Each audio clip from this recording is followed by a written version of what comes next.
From its IPO in 1986 until the economic downturn of 2022, Adobe's stock soared over 250,000% in less than 40 years. Yet despite a booming S&P and the exponential rise of AI in 2024, Adobe's stock has veered in the opposite direction, plunging around 35% in just over a year. Adobe is the worst performing stock in the S&P and the NASDAQ 100 today. Adobe's been pushing an AI narrative for 2 years now, and we still see no evidence of monetization. This raised the question, why is the wealthiest and most influential software company in the world falling behind in the AI wave? Where is its place going to be as these AI tools, continue to explode? And most importantly, how does this negative spiral relate to the current US government lawsuit against it? The Federal Trade Commission is accusing software company Adobe of deceiving its customers. And the thousands of customers who have suddenly stopped using its products. I am going to be completely swapping out all my Adobe products. Everybody is running away from the Adobe Creative Clouds. I canceled, and then I looked at my bill 2 months later and realized I was still being charged. In this video, we will explore the history of Adobe's biggest mistakes, how it is falling behind in AI development, and why the community that once loved the American giant has now turned against it.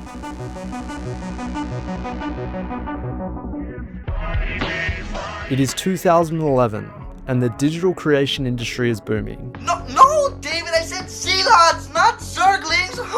As YouTube empowers a new generation of video creators, where you fell face first into that snow. Other social media platforms like Facebook are revolutionizing how people connect. They have completely reinvented the way human beings interact with each other. Facebook now has 500 million users. However, Adobe finds itself at a crossroads. Despite being an industry leader and averaging over $4 billion in annual revenue, the rising demand for software has led to rampant piracy, growing competition, and a push for a more affordable pricing model. If the American giant wishes to continue expanding, it must find a new and more profitable way to sell its products.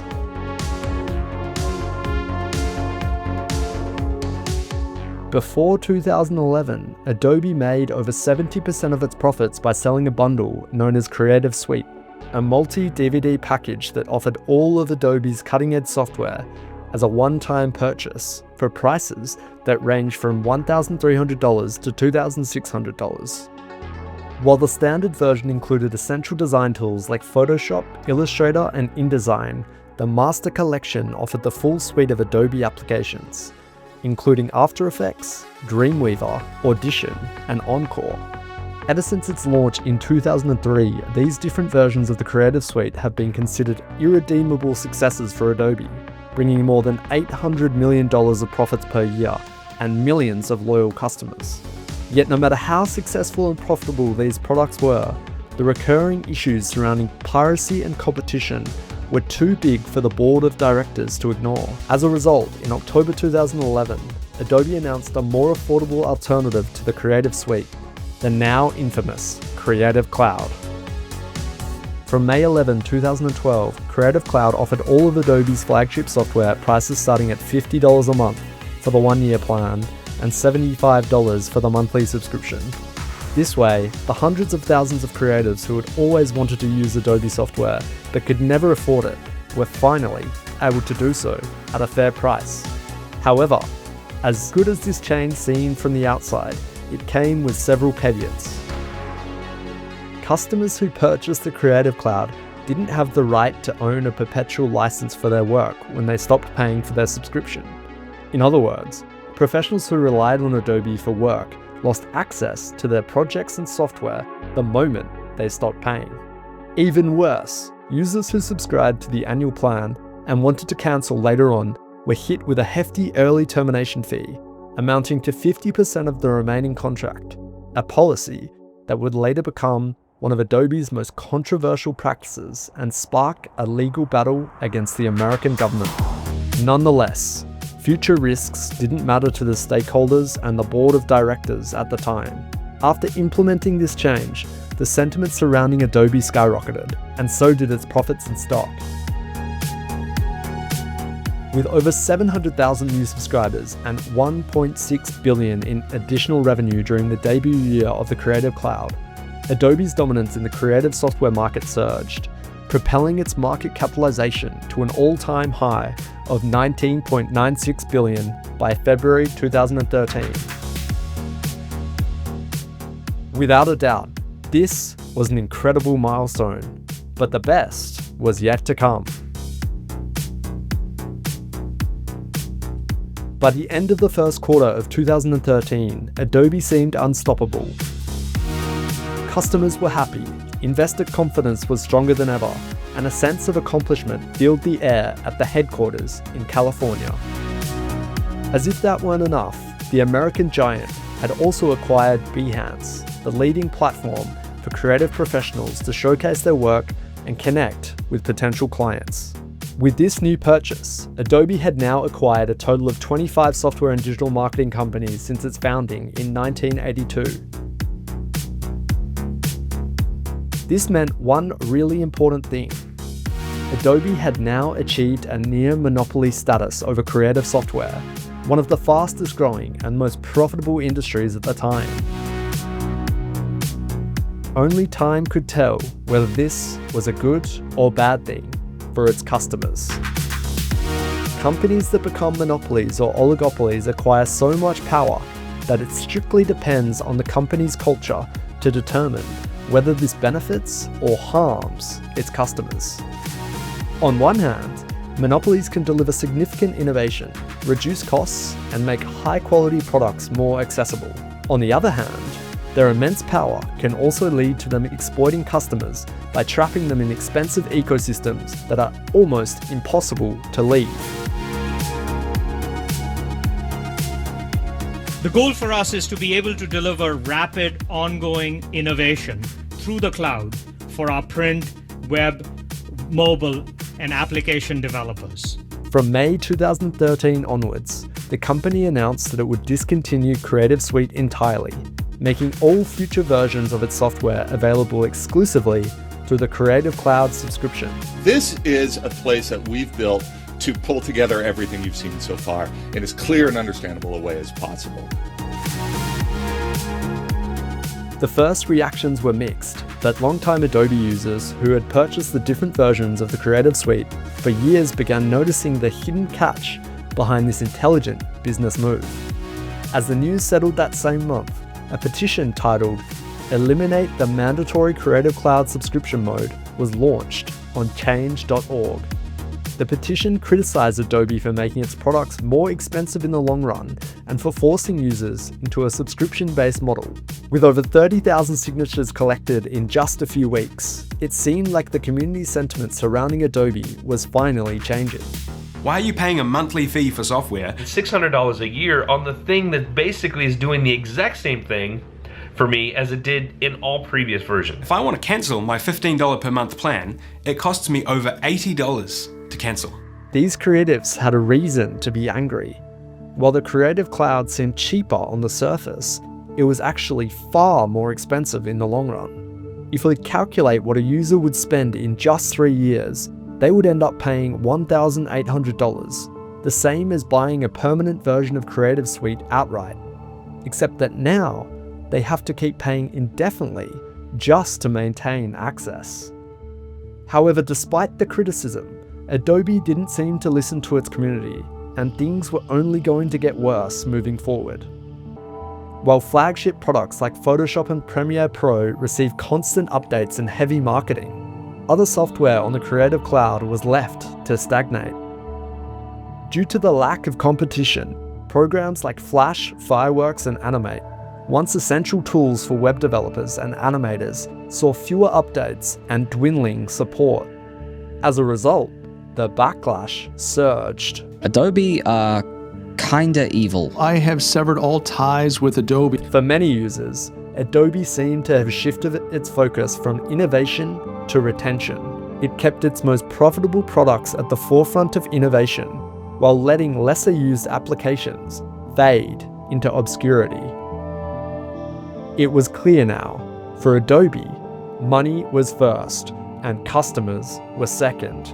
However, While creative professionals might have felt trapped in an endless cycle of payments, investors and stakeholders saw nothing but success.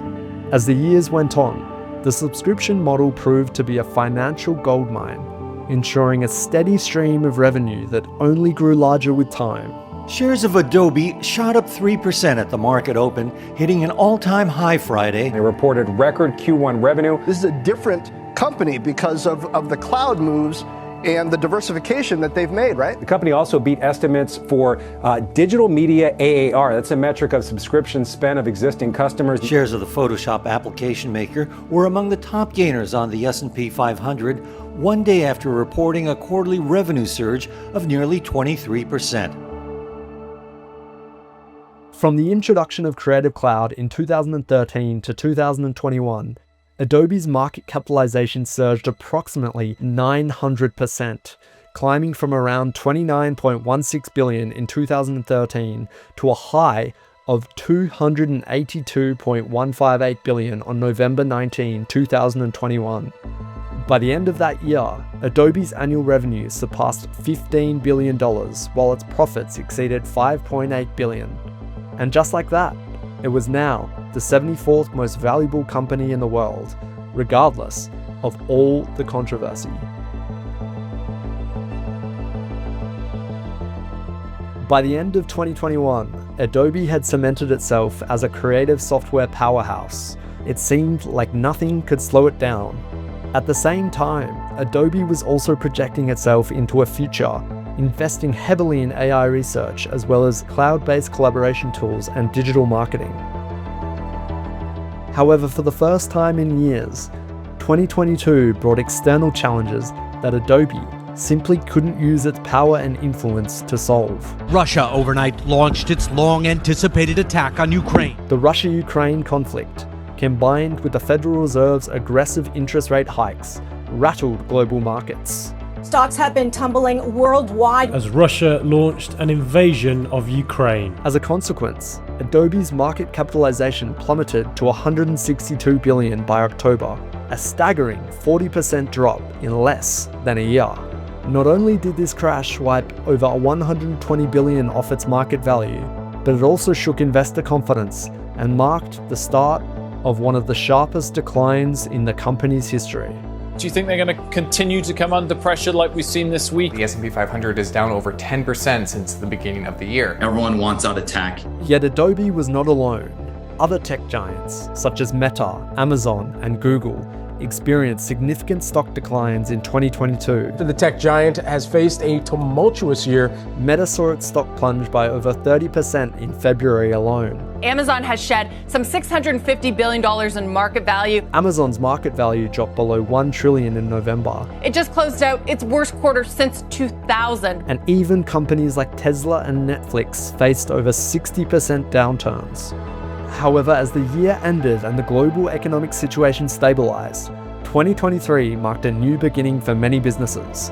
All of a sudden, the world was experiencing the most significant technological revolution since the internet, and companies like Nvidia and Microsoft were leading the charge.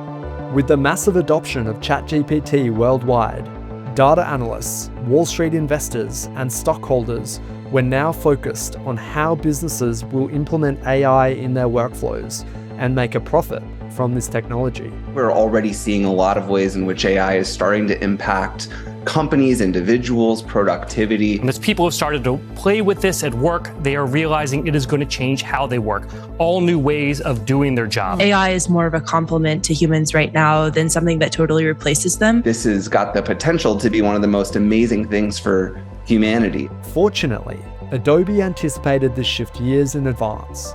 By March 2023, the company unveiled Acrobat AI Assistant, the first prominent AI-powered feature it had been secretly building to help users easily navigate and understand complex documents.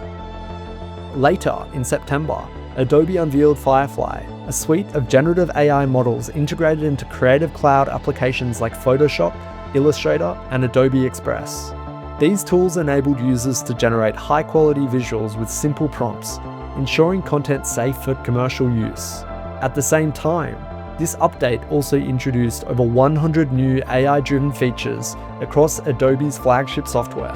However, Adobe wasn't alone in the AI race. Other tech giants such as Microsoft, Google, and Nvidia were leading the charge with substantial investments and advancements in AI technologies. Microsoft, for instance, deepened its partnership with OpenAI, integrating AI capabilities across its product lines. Google's DeepMind continued to push boundaries in AI research, while Nvidia's GPUs became essentials for AI applications all around the world.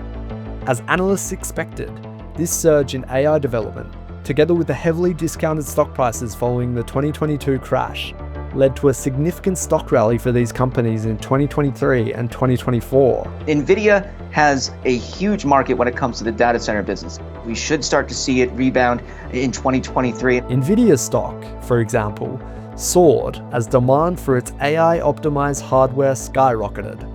Microsoft and Google shares also saw substantial gains, reflecting investor optimism in their AI initiatives. However, to the surprise of many, Adobe was notably absent from this AI-driven rally. Despite the introduction of Firefly, the AI assistant, Wall Street analysts began to question whether the company was keeping pace with the rapid advancements in artificial intelligence and had issues understanding how it could successfully monetize its products in the long term. For the first time in decades, Adobe's vision for the future had not gone according to plan, and things would only go further downhill from here. The Federal Trade Commission is accusing software company Adobe of deceiving its customers. They make subscriptions easy to buy, but extremely difficult to cancel. If you want to cancel your subscription, you will need to pay 50% of your remaining subscription upfront. In June 2024, the Federal Trade Commission launched an investigation into Adobe, accusing the company of misleading consumers, hiding early termination fees, and making the cancellation process intentionally tricky. After years of ignoring customer frustrations, Adobe was now facing a legal battle with serious consequences. In a new lawsuit, the FTC claims Adobe pushes customers toward pricey subscription plans while hiding early termination fees. At this point, Adobe's reputation was suffering severe damage. The internet was flooded with millions of complaints about its subscription policies and rising costs, and millions of people were tweeting about the ridiculous cancellation fees and complex and challenging cancellation process. People hate Adobe now. Adobe is like it's like on the Unity level, right? Where like everybody just hates it. Yet the negative streak was destined to continue. Thanks to this lawsuit, further scrutiny broke out, and customers found out that Adobe's updated terms of service suggested that user-generated content could be used to train its AI models. The backlash was immediate. Creators were furious on social media and in major news outlets. Many felt betrayed, seeing Adobe take ownership of their work without their consent. They're asking for the legal rights to everything I ever make in their software. Adobe can now spy on all projects being worked on now. That's insane. Just days later, the company was forced to release an official statement clarifying that it would not use user data to train generative AI and that its terms of service had been updated to reflect this explicitly. Yet the controversy wasn't the only thing haunting Adobe. While most tech companies were booming at the end of Q4 of 2024 due to the AI craze, Adobe wasn't sharing in the success. When the Q4 revenue results came in for the American software giant, reality hit hard. While Adobe's numbers were solid, they weren't enough to meet Wall Street's sky-high expectations. As a result, the stock crashed a whopping 13.7% in just 1 week. Adobe is the worst performing stock in the S&P and the NASDAQ 100 today after its results. Adobe's been pushing an AI narrative for 2 years now, and we still see no evidence of monetization. Don't get me wrong. At this point, Adobe was still making more money than ever, reporting a record revenue of $21.51 billion in the fiscal year of 2024. However, the stock market doesn't care about present earnings. It focuses on future prospects, and Adobe seems to be falling behind in that regard. a wave of new AI-powered competitors has emerged, offering faster, cheaper, and more intuitive tools that are currently challenging Adobe's dominance. Many of the creatives who had once felt trapped in Adobe's ecosystem have finally decided to start walking away. So, what happens from here? I have gotten to the point where I'm ready to move on. At the same time, Adobe is still locked in a legal battle with the Federal Trade Commission over deceptive subscription practices. Meanwhile, its once-loving community is still disappointed with the many issues that have plagued its past. As a result, the stock price and market capitalization have dropped over 35% since its last peak in February 2024. And there is still a growing uncertainty about whether it will make a comeback in the future. For decades, Adobe had been considered the undisputed king of creative software, but now the question arises, has the company's immense power and greed finally caught up with it?